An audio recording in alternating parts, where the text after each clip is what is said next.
जय श्री कृष्ण। आज जानकारी लेकर आए हैं सत्य घटना के ऊपर कि क्या क्या होता है आपके साथ और क्या क्या हुआ उन साधकों के साथ जिनके साथ नकारात्मक ऊर्जा थी।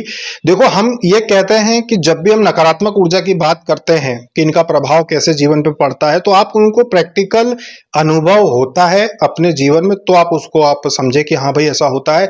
नहीं तो आप अंधविश्वास समझ लें, जैसी आपकी इच्छा। आप स्वतंत्र हैं इन सब चीजों के लिए। जबरदस्ती हम किसी को कोई भी चीज मानने के लिए नहीं कहते। अब देखो, नकारात्मक ऊर्जा क्या क्या करवाती है। अगर कोई पति पत्नी है, दोनों ने शादी की, दोनों साथ में एक शहर में किराए का कमरा लेकर रहते हैं।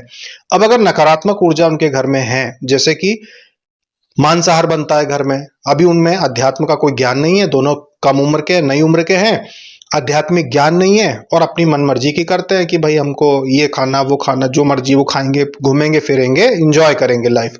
अब उनके घर में जब नकारात्मक ऊर्जा आती है तो क्या क्या होता है। जब भी नकारात्मक ऊर्जा आपके घर में आती है तो वो आपकी बुद्धि सोच को बदल देती है। शरीर पे तो असर डालती है, लेकिन वो आंशिक डालेगी, ज्यादातर उसका असर बुद्धि पे होता है। पति पत्नी आपस में धीरे धीरे आपकी बुद्धि बिगड़ना शुरू होती है। पति पत्नी का एक दूसरे के प्रति श्रद्धा भाव खत्म करना उसका काम है पहला। उसके बाद लड़ाई झगड़े करवाना, पति पत्नी के ऊपर हाथ उठाए या पत्नी भी पति के ऊपर हाथ उठाना शुरू कर दे।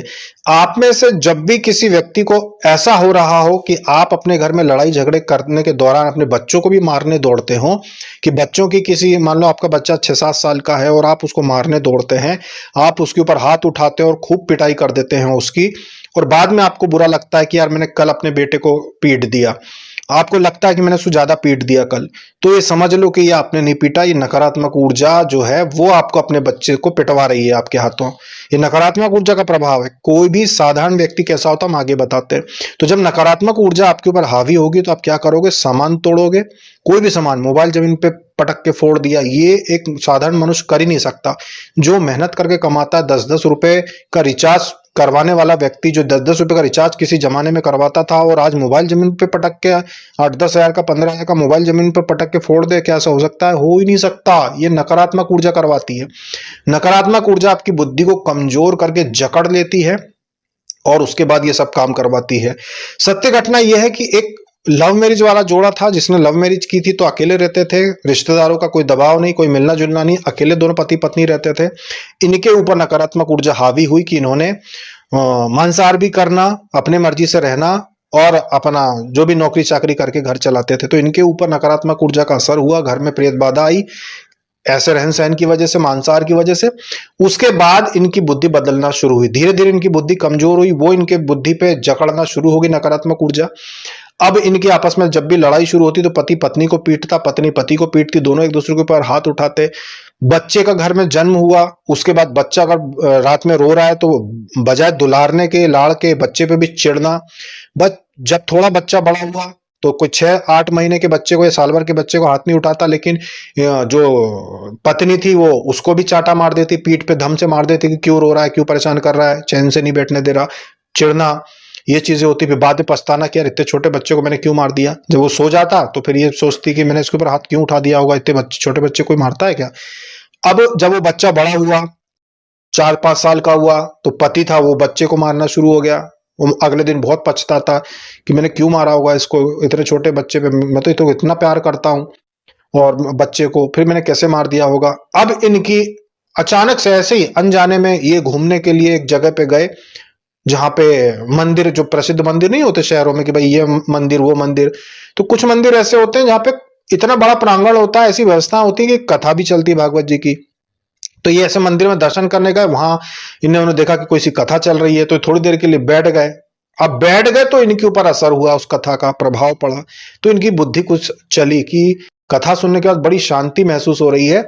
अब दोनों आपस में पति पत्नी बात कर रहे हैं, बच्चा भी इनके साथ में, दोनों बात कर रहे हैं कि समझ में नहीं आ रहा कि अपन ने पिछले जीवन में इतने सालों में अपन ने इतनी लड़ाई झगड़ा क्यों किया, अपन ने तो लव मैरिज की थी। अब दोनों देखो मंदिर में कितनी अच्छी दोनों विवेक की बातें कर रहे हैं कि अपन ने तो लव मैरिज की थी, फिर अपने इतना लड़ते झगड़ते क्यों, यहाँ कितनी शांति है, बच्चे तक पे अपन हाथ उठा देते हैं, देखो अपन कितना गलत कर रहे हैं। अब इस दौरान उन्होंने वहीं पर एक संत से मिले, जो कथा सुना रहे थे उनसे नहीं, जो बैठ के सुनते हैं उनसे मिले, और इन्होंने बस यूं ही आम तौर पे जैसे बात करते हैं लोग, बिना किसी श्रद्धा के, इनको कोई श्रद्धा नहीं थी बहुत ज्यादा उस व्यक्ति में कि एक संत है, बस साधारण समझ के कि भाई ये भी पंडित जी जैसे लग रहे हैं, कथा सुन रहे हैं, तो उनसे उन्होंने बात शुरू कर दी कि ये हमारा बच्चा है, हम दोनों पति पत्नी है। तो बात बात करते करते इन्होंने बताना भी शुरू हो, तो जब थोड़ी देर बात हुई तो बताना शुरू हो गए कि भाई जो कथा है अभी विराम हुआ है, कथा रुकी है, अभी ये 2 घंटे का गैप है, 2 घंटे के बाद होगी। तो इन्होंने वो सोचा कि चलो जब तक हम बात करते हैं, तो वो बात शुरू हो गई। इन्होंने बताया कि हमारी लड़ाई झगड़ा शुरू हो जाता है आपस में, ऐसा ऐसा ऐसा ऐसा हो जाता है। अब इनको नहीं पता था कि जो वहां सुन रहे हैं वो थोड़ा सा जानते भी हैं, थोड़ा सा उनके पास शक्ति है कि वो देख सकते हैं इन चीजों को। तो उन्होंने बताया कि भाई आपके घर में तो बहुत नकारात्मक ऊर्जा है, आपके घर में बहुत सी गलत चीजें हैं। तो उन्होंने ये नहीं बताया कि कोई साया है या भूत प्रेत आदि है कि क्या है, बस उन्होंने ये कहा कि नकारात्मक ऊर्जा बहुत है घर में, नेगेटिविटी बहुत है आपके घर में, सकारात्मक चीजें नहीं है। तो आप एक काम करो कि आप ऐसे ऐसे पूजा पाठ घर में शुरू करो, प्रतिदिन स्नान करके दिया लगा दिया अपना भगवान के सामने, उसके बाद प्रणाम करके ही निकलो घर से जब भी निकलो। तो छोटे मोटे उपाय बताए जिससे ये लोग करना शुरू कर दें। इन्होंने शुरू कर दिया, इनको थोड़ा सा लाभ होना शुरू हो गया। तो फिर इन्होंने ढूंढा कि वो जो व्यक्ति थे अपने को उस मंदिर में मिले थे वो कहाँ है। फिर ये गए, तो जहां वहां पे गए पता करा तो बोले वो तो भाई कथा सुनने के लिए आए थे, वो लोग चले गए। वो तो आए थे 4-6 लोग फलाना जगह से, यहाँ पे रुके हुए थे, तो वो तो बस एक दिन के लिए रुके थे, कथा सुने थे उन्होंने, उसके बाद तो वो चले गए थे। फिर उनको दूसरे गुरु के विषय में पता चला कि भाई हमारे जो दूसरे गुरु हैं इनसे आप मिल लीजिए, ये भी आपके प्रश्नों का जवाब दे सकते हैं। तो ये उनसे मिले तो उन्होंने इनको मंत्र जाप के विषय में बताया, साधनाओं के विषय में बताया कि भाई देखो त्रिपुर सुंदरी साधना होती है, अन्य श्री विद्या भी होती है, ऐसा ऐसा ऐसा होता है। तो आप गृहस्थ लोग हो, आप ये साधना आप करके देखो। अब उन्होंने घर में मंत्र जाप शुरू किया। मंत्र जाप जब शुरू किया तो ये चीजों का प्रभाव धीरे धीरे कटता है। मतलब नकारात्मक ऊर्जा का प्रभाव बुद्धि पे ऐसा होता है कि कटने में साल भर लगा देता है। अब इनको समझा दिया था कि जब आप जाप शुरू करो तो लड़ाई झगड़ा मत करना, चाहे कुछ भी हो जाए, बच्चे पे हाथ मत उठाना। जो आप बोल रहे हो कि बच्चे को जब आप मारने लगते हो तो इतना मारते हो कि उसको सुझा देते हो मार मार के, ये काम मत करना, वो साधना पूरी करो।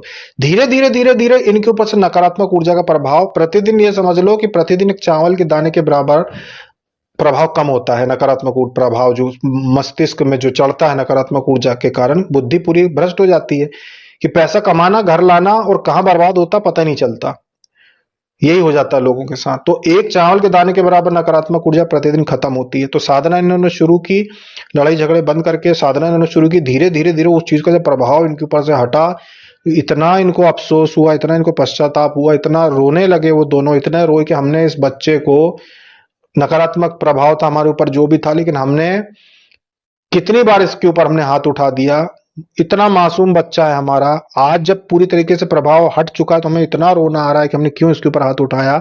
आज हम ये कितनी भी बड़ी शरारत कर दे, चाहे कि पूरे घर में आग लगा दे, हम इसके ऊपर हाथ नहीं उठा सकते। इतना हमें दुलार आ रहा है अपने बच्चे के ऊपर। उस समय क्या हो गया था जब हमने इसको मारा, जब ये 6-8 महीने का था तब से हम इसके ऊपर हाथ उठाना शुरू हो गए थे।